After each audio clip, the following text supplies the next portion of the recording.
Hi, this is Matt Lindy. Over the next few minutes, I'm going to be talking about procedures to determine incapacity. Well, what do I mean by procedures to determine incapacity? Let me give you an example. About 1 out of every 4 individuals over the age of 80 is going to develop some form of dementia.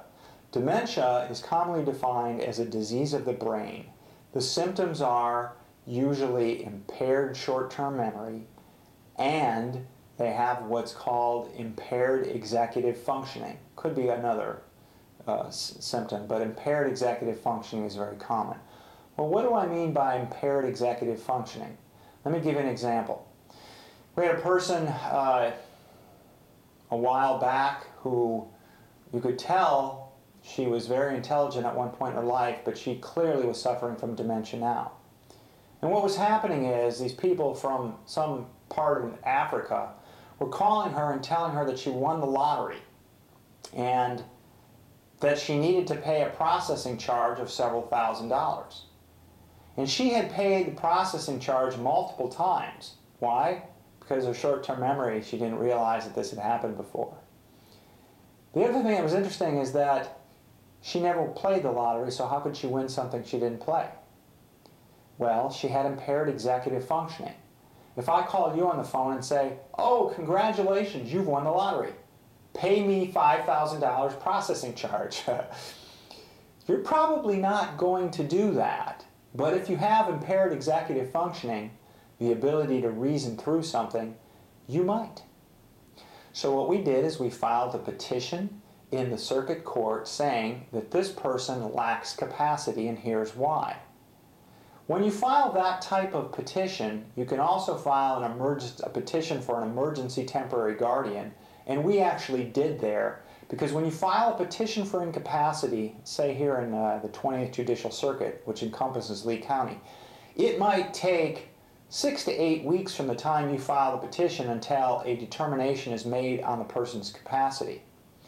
But if you file what's called an emergency temporary guardianship, and you have to file a petition to determine capacity with that, if you can demonstrate that there's imminent danger to the person's physical well-being or imminent danger that their assets are being wasted, you can get an emergency temporary guardian appointed in a few days.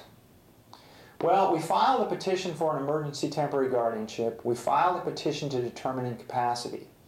What happens when you file the petition to determine incapacity is that the court appoints an attorney for the alleged incapacitated person, and it appoints an examining committee. The examining committee consists of a psychiatrist, a psychologist, and probably a psychiatric nurse.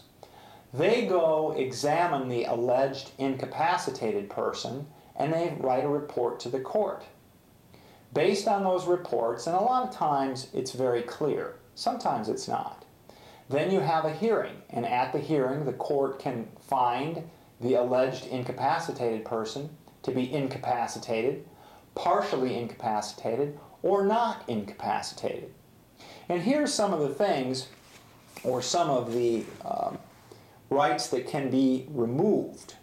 And I'm going to read these to make sure that I get them right.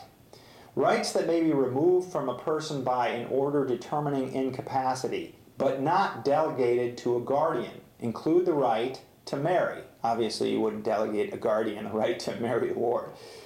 The right to vote, to personally apply for government benefits, to have a driver's license, to travel, to seek or retain employment. Okay, these are rights that can be removed but not delegated to a guardian.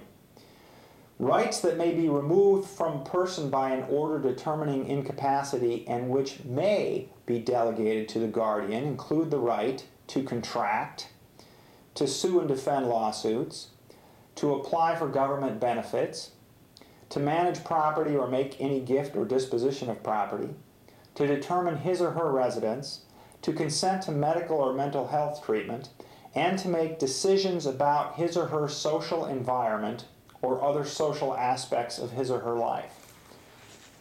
So if the court determines the person is partially or totally incapacitated, they then determine, well, what actually happens is they determine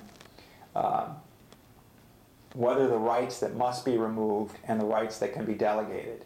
And this could be an evidentiary hearing, or if it's obvious, it can be stipulated to.